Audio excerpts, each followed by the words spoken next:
mga kapatid din na nanonood via sa Zoom at Facebook Live sa buong bansang UPR at sa buong mundo, sa mga piniling lahi, mga treasured possession sa kapanahunan ngayon. Ako po ay magbibigay mensahe as kabahagi po ng daily prayer natin. Ito po ay pinamagatang The Power of Prayer, ang kapangyarihan sa panalangin, isang taos-pusong panalangin. Ito ay pakipag-usap sa ating dakilang hari, Aba Yahweh. Mga kapatid, ang panalangin ay hindi lamang isang pagsasalita o parang isang ritual. Ito ay nakasanayang gawain ng ating mga ninuno sa panahon na sila ay dumadaing, nakikiusap sa ating may likha. Ito ay tunay na pakipag-usap sa Kanya. Walang ibang paraan. Si Aba Yahweh, hindi man siya nagbigay ng email address para mag-email tayo. Wala din siyang binigay ng messenger account. Wala siyang mobile number. Walang radio frequency. But we are just going to utter the words at inilagay natin siya sa ating isipan. Nakasentro ang ating isip sa Kanya, ang ating puso sa Kanya. Nakarating ang mensahe. Walang Bluetooth doon, mga kapatid. Walang anumang paraan, kundi ito lang po ang pamamaraan sa Kanya. Walang radio, no? It is a way of communicating Aba Yahweh, and we call it prayer. At ito ay makapangyarihan. Kapag idaan sa email, papaano na lang kung walang internet connection? Papaano na lang kung walang kuryente? Kung magradyo ka naman, malakas ang bagyo, medyo interrupted ang radio frequency. Aba Yahweh gives a way to communicate Him na walang kailangang halaga na ilapas. Walang kailangang instrumento upang makapag-communicate sa Kanya. It's free. Ang two-way of communication mula sa atin at sa Kanya ay no need for any form of gadget and devices. It is totally free. So, ibig sabihin, libre ito. 24/7 na access sa Kanya. Walang appointment na pamagitan ng secretary o staff. Direct link sa Kanya. Nasa atin na lang ang susi kung tayo ay makipag-communicate sa Kanya sa pamamagitan ng prayer. Makikita natin ang mga halimbawa ng panalangin na ginawa ng ating mga ninuno noon. Taos-pusong panalangin na nagsalita direkta sa ating manilikha Aba Yahweh. At nakita po natin kung paano sila pinagpala, paano sila sinagot, at paano makita ang katapatan ng kanilang puso, paano makita ang sinseridad sa kanilang sarili, sa kanilang panalangin. At ang mga halimbawang ito ay siyang tularan po natin. Sa lahat na pagkakataon sa buhay natin, halimbawa may problema tayo sa personal, nakipag-usap din tayo sa ating magulang. Maaaring humingi tayo ng payo sa ating mga kaibigan, sa mga professional advisors. Pero lahat ito ay maaaring hindi perfecto.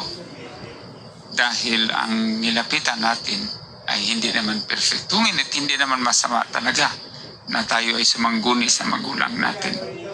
At ang pinakatumpak na lahat na sagot ay ang gabay at patnubay ng ating manlilikha. Siya po ay walang katulad. Ang kaniyang sagot sa atin, tama, tugma sa sitwasyon at sa ating buhay. Tayo lang siguro minsan ay hindi naka-align sa ninais ni Aba Yahweh para sa atin. Tingnan po natin ang karanasan sa buhay ni Abraham.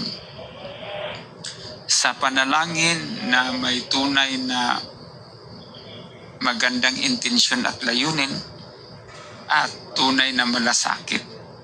Sa Genesis chapter 18, nakita natin si Abraham na nakipag-usap kay Abay Hawa tungkol sa isang lungsod o sa dalawang lungsod, Sodom at Gomora. Hindi siya nag-alinlangan lumapit at magtanong, nagmamakaawa, nakipagtawaran pa, nakipagbargain, parang pwede pang ganito, para sa kaligtasan sa mga tao na naninirahan sa Sodom at Gomora. Paulit-ulit siyang lumapit, hindi isang beses. Siguro kung tayo ay lumapit sa manager na kulitan, nagagalit sa atin. Pumunta ka sa principal, sige ka paulit-ulit na request, pero nagdesisyon ng principal, magagalit. Sa pagmilitary pa yan, isang sarhento nakiusap sa isang kernel, sabi ng kernel, itong gawin mo, wala ka nang magagawa. Pero in the case of Abraham, hindi man nakulitan si Abay Hawa sa kanya. Anong nangyari? Nakipagtawaran siya. Paulit-ulit sabi niya, pwede bang 50? Maghanap ako ng 50 na mabuti. Huwag mong sirain, wasakin ang Sodom at Gomora.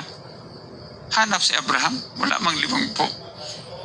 Tumawad siya ulit, pwede bang 45, 45?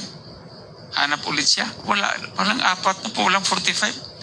Hanap ulit siya, nakipagtawaran siya muli, pwedeng 40 na lang. Wala pa rin, hanggang naging 20, hanggang naging 10, wala. Abay Hawa knows the situation and the condition. Pero the fact, yung sabihin na natin word na lakas na loob ni Abraham, makipagtawaran kay Abay Hawa. At si Abay Hawa, in that regard, hindi man nagagalit at hindi nakulitan. Isang pagpapatunay na si Abay Hawa in his makapangyarihang kalagayan na may likha is very understanding. Mayroon siyang understanding heart. Kaya nga ito tinawag na divine love. No? Hindi siya nagagalit kay Abraham at hindi niya sinabing, Abraham, nagdesisyon na ako, wasakin ko. So kaya nakipagbuno siya, nakipag-wrestle, nakipagtawaran kay Abay Hawa. So hanggang sa huli, ipinakita nito ang taos-pusong panalangin hindi na mangangailangan ng perfectong mga salita, kundi ng tapat na puso na buong tapang na lumapit sa ating manlikha Abay Hawa. So ang huling tawad kasi ni Abraham, 10. Ang natitirang mabuti na lang siya at saka si Lot, asawa ni Lot. No? Kaya lumisan sila Abraham. May malungkot pa na kwento. Nabighani pa ang asawa ni Lot sa kayamanan na kanilang naiwan. Ang utos ni Aba, walang lumingon, napalingon pa siya. Mukhang sayang yung magandang bahay ko. No? Mukhang sayang yung aking mga ari-arian. Na lumingon siya habang ito ay natupok ng apoy, winasak ng ama. At ito'y naging dahilan na hindi siya ligtas. So mga kapatid, isang bagay na matutunan natin, magkaroon tayo ng lakas na loob. Magkaroon tayo ng tapang, magkaroon tayo ng sinseridad at tunay at malinis na intensyon tulad kay Abraham. Dahil ang Abay Hawa ay maunawain at mapagmahal. In other words, huwag tayong matakot lumapit kay Abay Hawa kasi siya ay maunawain. Kahit paulit-ulit man ito, hindi siya nagagalit sa ating mga tanong at pakiusap kung ito ay galing sa pusong may matapat, masunurin at mapagmahal. Hindi man tayo nagtatanong na nag-insist tayo na may galit. Mayroon tayong pusong matapat, masunurin, mapagmahal. Punta naman tayo sa kwento ng kanyang anak ni si Isaac. So parang Abraham, Isaac, Jacob yung halimbawa natin. Sa panalangin para sa pamilya, in Genesis chapter 25, verse 21, nabasa natin na nanalangin si Isaac para kay Rebecca na old barren woman. Parang katulad din kay di ba? Sarah, old barren woman. Marami yung makwento. Si Hannah, old barren woman. Tapos ang asawa ni Jacob na isa, si Rachel, no? Tumanda na rin siya, no? Bago nagkaanak, no? Ang kwento, ang panalangin ito ay simple, ngunit taos sa puso ni Isaac. Isang asawa nagmamalasakit sa kanyang pamilya. Dinadala ang problema sa kanya sa halip na sa sarili niyang lakas. So ang pinoproblema ni Isaac na hindi pa sila nagkaanak, papaano nga naman ang pangako?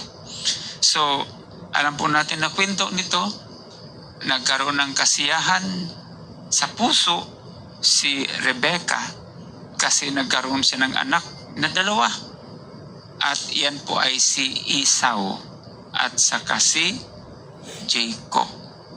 At alam po natin si Esau ay isang, sabihin natin, fearless hunter, fearless warrior. Alam niyo siya yung pumatay kay King Nimrod. Yung Nimrod na gustong pumatay kay Abraham ng lulo niya, no? Kasi grabe ang kanyang wickedness. When Abraham was still young, yung bagong silang, kung mabasa natin sa book of Jasher, no? Nais siyang ipapatay. Kasi paano kasi yung kapanganakan ni Abraham, yun yung ginayang kapanganakan ni Kristo. Nagkaroon ng bituin sa langit, di ba? Tapos yung mga sorcerers at magicians ng hari, nakita nila na ang ibig sabihin nito, ang hari ay papatayin ng isilang na sanggol. Si Abraham yun. O kaya nireport nila sa hari. Pinapatay ngayon ng hari ang batang Abraham o Abram. At itinakas, gumawa namang paraan yung kanyang tatay na si Tera, no? Okay. So, nailigtas. Okay. So, ang panalangin ay hindi kailangang mahaba o masaya. Hindi kailangang, alam mo yung parang isang tula. Tama ang tono sa dulo. Ang number of syllables and words nagtugma.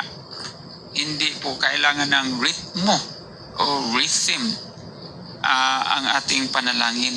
Kung ano ang taos-puso na nais nating sabihin ng may katotohanan at kababaang loob sa Kanya, yun po yung panalangin po natin.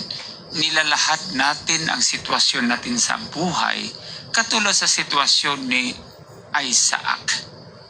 At sa paglalahad niya nito kay Abayahawa, si Abayahawa ay naantig kasi yung may pangako din si Abayahawa.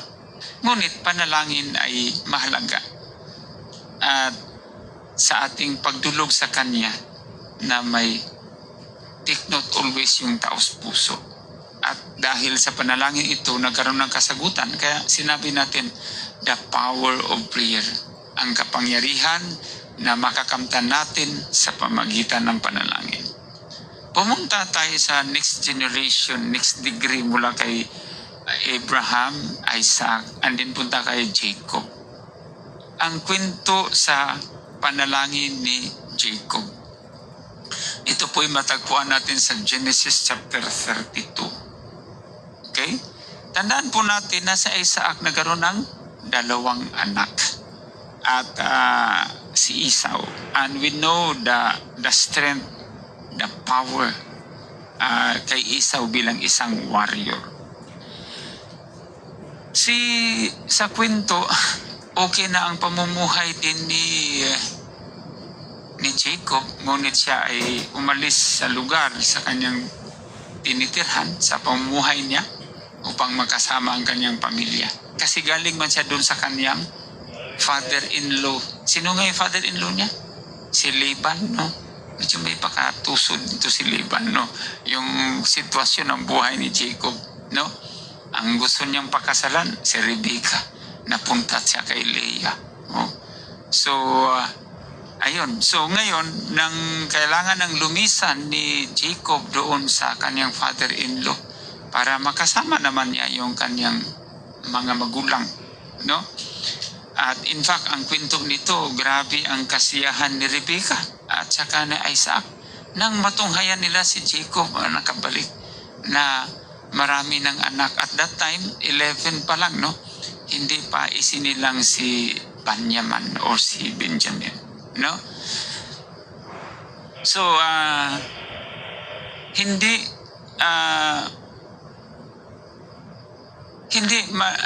malaman o kumbaga alam po natin ang takot na mayroon si Jacob kasi nagkataon kasi na makasalubong niya ang kanyang kapatid na si Esau. So gumawa siya ng plano.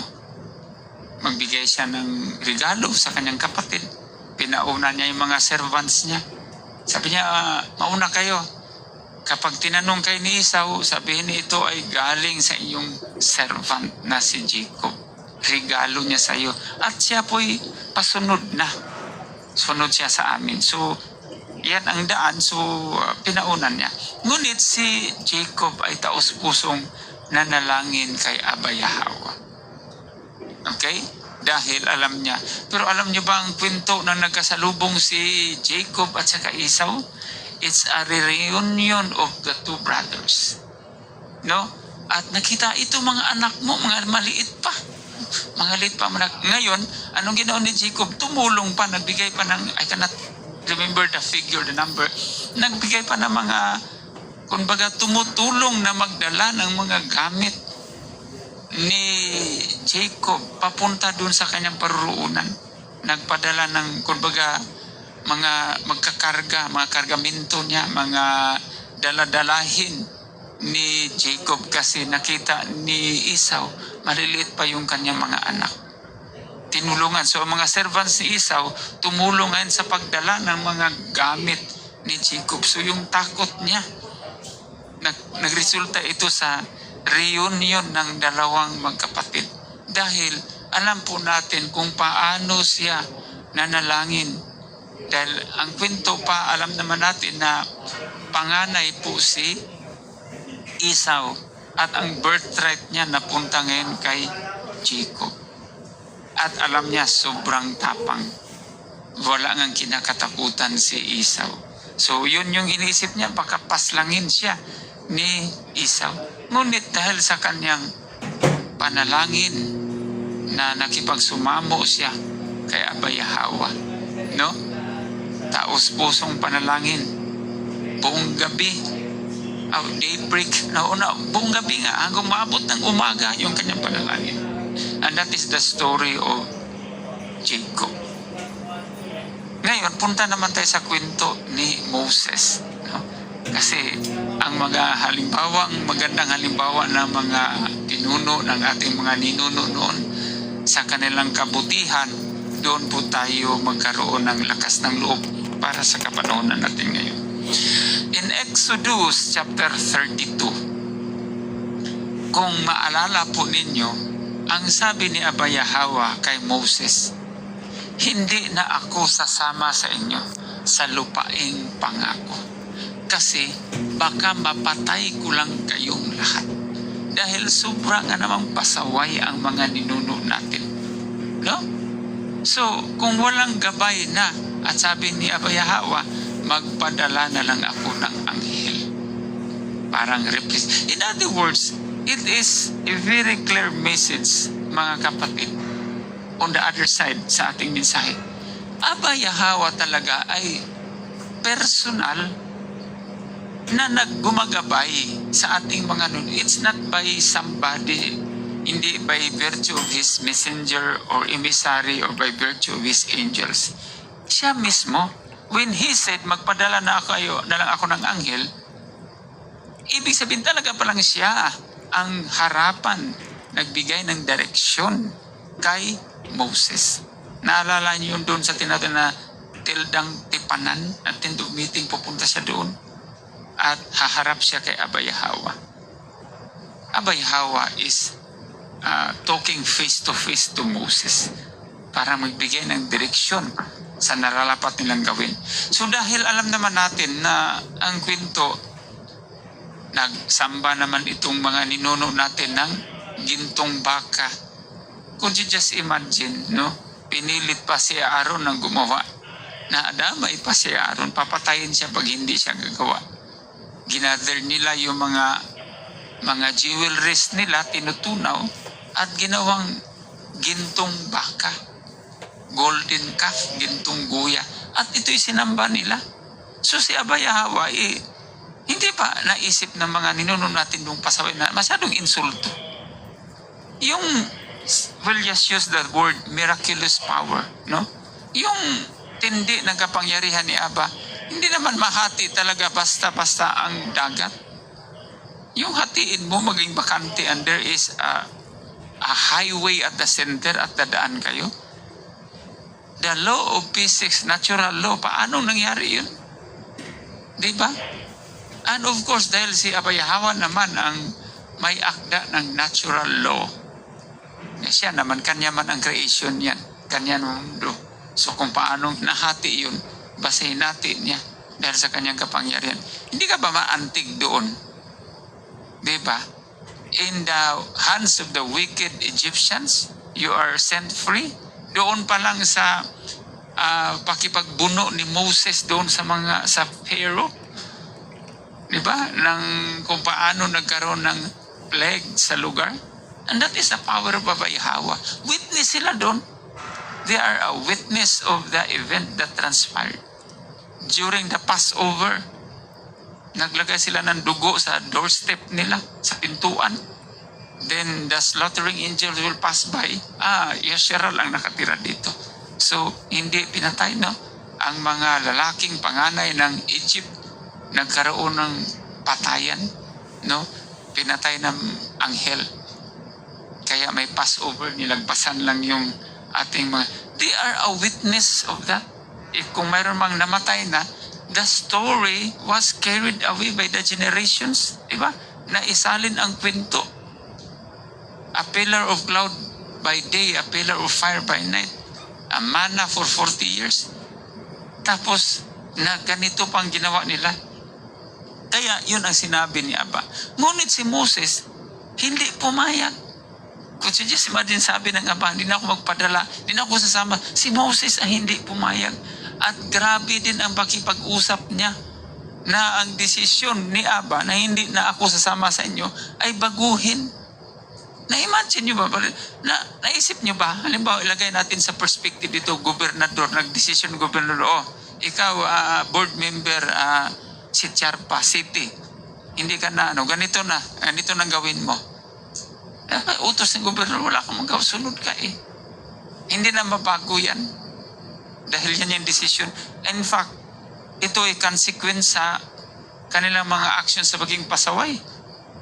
Pero tingnan nyo, dahil hindi pumayag si Moses at grabe yung hindi man sinasabi ng Aba, nangatwiran ka pa ha?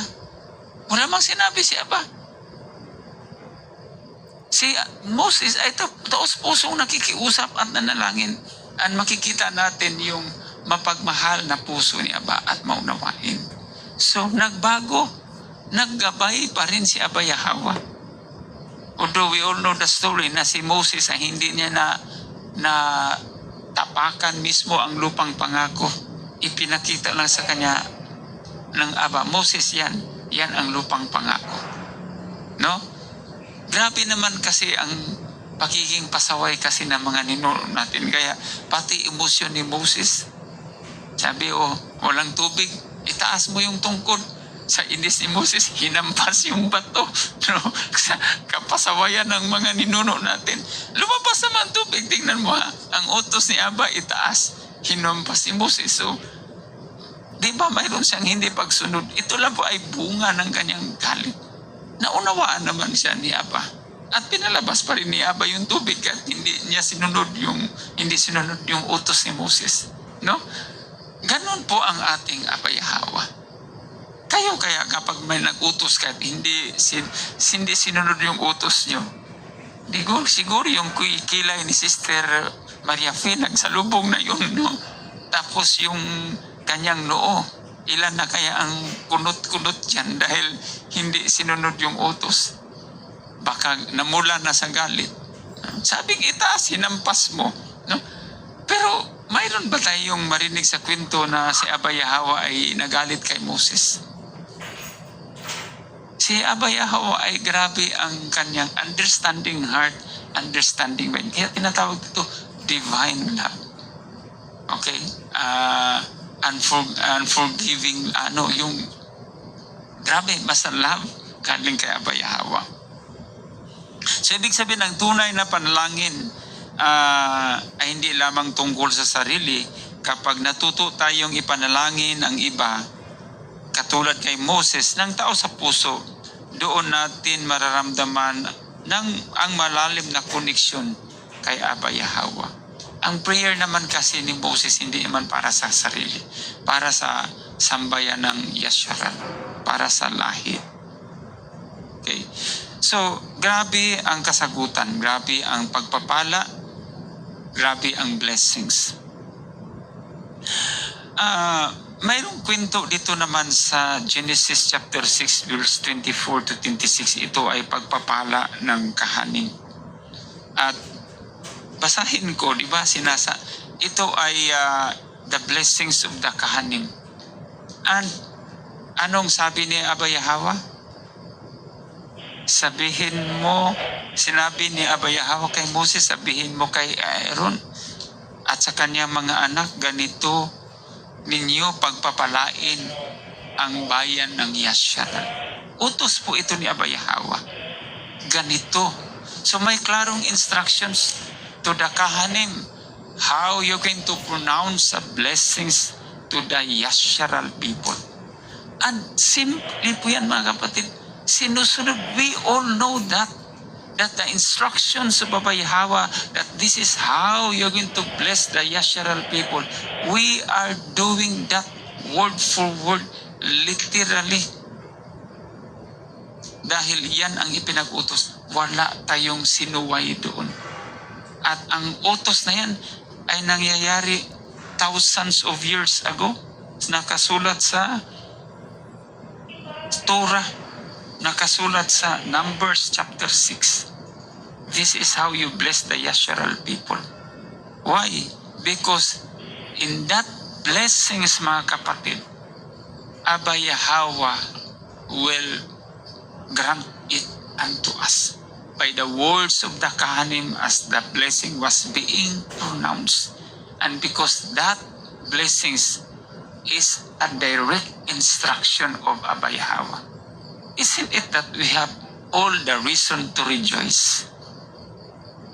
We have all the reason na magiging masaya po tayo. At tayo ay natukoy natin ito. Diba? Sa iba, God bless you. JC bless you. Hindi man ganun ang sabi ni Abayahawa. O pagpawalain at pakaingatan kayo ni Abayahawa. So, iyan ang sinabi ng kahan dahil ito po yung utos ng Aba. The blessings, pagpalain at pakaingatan kayo ni Abayahawa. Sumain nyo ang liwanag at pagmamahal ni Abayahawa. When we have difficulty in our life to decide what is to be done, ang sabi, sumain nyo ang liwanag. Kung magkaroon tayo ng kaliwanagan sa ating mga desisyon, tama ang mga desisyon natin because the kahanim pronounce a blessings. Kaya mga kapatid, sa bawat Torah study natin, compilation study, sa bawat prayer natin in the kingdom, dapat talaga kayo ay makikinig. Lalong-lalo sa part ng pronouncement of blessing. Kasi this is a direct paano mo masasabi, sumain nyo ang liwanag? Wala ka. Oo, hindi ka man nakikinig. Kaya siguro minsan ang mga desisyon medyo sablay. Dapat talaga Kasi this is a pronouncement of blessings. Kaya hindi man nakatun sa time na dahil nagda-drive ka ng tricycle, titinda ka ng isda, clean food, no? Hindi ka doon natapat sa prayer. Ay di dapat ipakinggan mo kasi always available man yan doon sa ating page ng Kingdom of Yahweh. You have the access naman para mapakinggan mo ang mensahe. And then, particularly dito sa pronouncement of blessings. Ibig sabihin, ina-announce po, mga kapatid, ang blessings para sa atin. Through the kahan. Hindi naman ang kahan ang nagbigay ng blessings. It's Abba Yahweh. And the direction is very clear, specific, that's very precise. Tugma, accurate. Kung baga sa target pa yan, sentro, sa gitna, bullseye, ang target, tinamaan. Kasi ito po ang ipinag-utos ni Abba Yahweh. And that is part of the prayer at ipinopronounce ng ating mga kahan.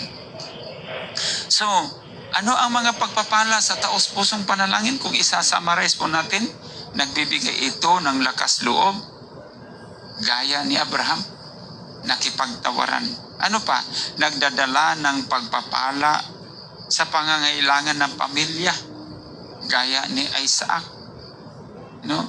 Yung pagbiyahe nila, pag-travel nila, mayroon siyang servant. Hindi ko maalala kung ilan yung inilagay doon ni Esau, pero marami talaga yung siyang dinala doon. May mga kamelo para mag-ano sa mga karga niya. Okay? Ano pa? Nagpapatatag ng loob sa oras ng pakikibaka. Ay, yung isa kay Isaac, yung pagkaroon niya ng anak. Itong isa kay Jacob, yung pakikibaka niya sa kanyang panalangin, no? Na sa takot niya kay Esau. Ito nagbibigay daan sa awa ng katapatan para sa iba. Ang awa, ang iniisip ni Moses para sa kanyang kapwa. Yasharal. Nagbubukas ng pintuan ng tunay na kapayapaan mula kay Abba Yahweh. Ang pagpapala na ating matatanggap ayon sa kaloob ni Abba Yahweh in His grand design. When He said, tell Aaron, this is how you're going to bless the Yasharal people. Commandments po yan, mga kapatid. Commandments. So, ibig sabihin kapag pinag-utos, kasi yan ang paraan na magbigay siya ng blessings. Diba? So, kailangan natin mapakinggan. Dapat ang panalangin na ito, it's a music to our ear. At ito ay kaluwagan sa ating mga sarili. Ipinakita sa atin sa kasaysayan ng ating mga ninuno, ipinakita sa atin sa Torah na ang panalangin ay hindi lamang salitang binibigkas. It's not just a word of the mouth, but ito ay ugnayan. Ugnayan natin at sa ating manilikha, sa ating hari, ating tagapagligtas, ating mabuting pastol, ang lahat sa atin, ang ating alahaya. Ang bawat pagkakataon ng ating pag-aaral at tinalakay ay may iba't ibang uri ng pagsubok. Iba ang sitwasyon ng iba-ibang sitwasyon o pagsubok sa buhay. Meron or test si Abraham, si Isaac, si Jacob, si Moses. Ngunit iisa ang nagiging daan, ang taos-pusong pagdulog kay Abba Yahweh. Tama? Ang takot ni Jacob sa kanyang kapatid. Ang worry ni Isaac na magkaroon naman ng anak yung kanyang asawa na si Rebecca. Ang pag-aalala ang awa na mayroon si Abraham na wag wasakin ang Sodom. Si Moses para sa kapakanan ng mga Yasharal. Magkaiba, di ba? Pero isa ang tinutumbok, ang pagdulog kay Abba Yahweh. The prayer to Abba Yahweh. Kaya mga kapatid, sa buhay natin, iba din ang sitwasyon natin. Ngunit isa ang layunin natin, ang ating pinupunto, dudulog tayo kay Abba Yahweh na tao sa puso Dahil si Abba Yahweh ang higit na nakaunawa. Kaya tulad sa ating mga ninuno, tayo din po ay matutunan din nating magpagtiwala at makipag-usap sa Kanya sa lahat ng pagkakataon. Paggising natin sa umaga, siya may akda ng buhay. Dapat tayo magpasalamat na may karugtong tayo ng buhay ngayon. Pagkatapos natin kumain, nabusog tayo, tayo ay magpasalamat dahil tayo ay nakakain. Yung iba nga walang makain. Di ba? Tapos si Sister City sagana. Magpasalamat tayo, no? Nung nagbiyahe tayo, muntik tayong mabangga. Hindi ka naman talaga nabangga. So pasalamat ka, hindi ka na ako di ba? Imaginin mo, nagbiyahe ako. Alam mo yung platform ng scaffold. Tagal na yun, sa Buendia. Isang mataas na tower, siguro nahulog mo na sa 40th floor. Tapos yung scaffold, bumagsak sa gilid ko. As in, sa gilid ko. Yung platform, yung inaapakan, bakal, nahulog sa gilid ko. Muntik lang. You would just imagine, no? Hindi ka ba na magpasalamat? Kung nasintro sa'yo, kwento lang ako mga kapatid. Hindi totoo yan. Tapos, ito nangyari daw. Kasunod na, the same street nung, alam niyo, hindi ko alam kung alam niyo yung Gundula. Gundula, yung nandoon yung mga naglilinis ng glass, pipintura, nag-repair. May kable po yun. Nahulog ang Gundula sa gitna ng jeepney. As in, sa gitna ng jeepney, no? Ikabigat noon. Daming patay. Mayroon ding buhay. Sa Bisaya pa, walang tatsa, walang galos. So, kung ikaw nun, di ka ba nagpasalamat? So, may mga sitwasyon sa buhay. No, ako, muntik na akong masagasaan ng truck. Dumaan talaga sa gilid ko yung truck. As in, inch na lang pagitan. Takbuhan ng ibang tao. Ako baliwala lang Muntik mamatay. So, ayan ang mga bagay na may plano si Abba. Hindi ba ako magpasalamat noon sa sitwasyon na nailigtas ka? So, iba-iba ang sitwasyon natin. So, marami tayong pasalamatan ka, Abba. At marami tayong idudulog sa Kanya. Mga kapatid, iba ang sitwasyon ng bawat isa sa atin, pero isa ang nilalapitan natin. Walang iba ang ating may likha, Abba Yahweh. Maging aral po sa atin ang panalangin, ito po'y makapangyarihan. Dahil ang ating manilikha ay patuloy na tunghay sa atin. Maraming salamat po. Mapagpalang umaga sa ating lahat. Happy Holy Sabbath. Halalwaya, Abba Yahweh. Yada.